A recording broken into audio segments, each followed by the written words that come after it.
L'un des pionniers de la bio-inspiration est l'ingénieur français Étienne Heumichen, formé à l'aérodynamisme et à la zoologie. C'est aussi l'un des pionniers de l'hélicoptère. Il a fait voler les premiers engins à plusieurs rotors dès 1922 à partir de ses études de l'anatomie et du vol des oiseaux et des insectes. Il a d'ailleurs toujours fait référence à Léonard de Vinci pour lui attribuer avec quelques malices l'invention de l'hélicoptère et se placer ainsi dans une prestigieuse filiation.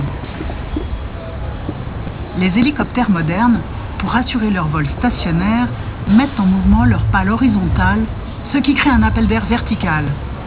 La vitesse élevée de rotation des pales demande qu'elles soient les plus légères et les plus résistantes possibles. La société Eurocopter s'est illustrée dans la conception des matériaux qui constituent les pales de ces hélicoptères en y introduisant des structures en nids d'abeilles. Les abeilles construisent leur nid selon une structure de base hexagonale pour y ranger leurs œufs et leur miel. Les mathématiciens ont montré que c'est la structure de pavage la plus économique en matériaux.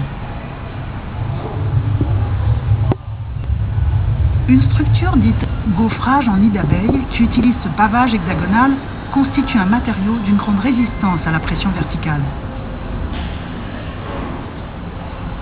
En plaçant ce matériau entre deux panneaux, on réalise une sorte de sandwich d'une solidité comparable à une paroi pleine, résistante à la déformation, mais très nettement plus léger, puisqu'il peut être creux à 95%. Le gaufrage en nid d'abeille est fait de feuilles de papier pliées-collées, sur lesquelles sont placés des panneaux à base de résine et de fibres de verre, pour former ce qu'on appelle un composite. Ce matériau ultra léger assure le remplissage de certaines pales d'hélicoptères en renforçant la rigidité de l'ensemble. Les structures en sandwich réalisées sur ce principe et utilisées dans la fabrication des pales d'hélicoptères doivent être parfaitement symétriques et équilibrées. Une grande partie de leur fabrication est opérée à la main. Le coût en est donc élevé.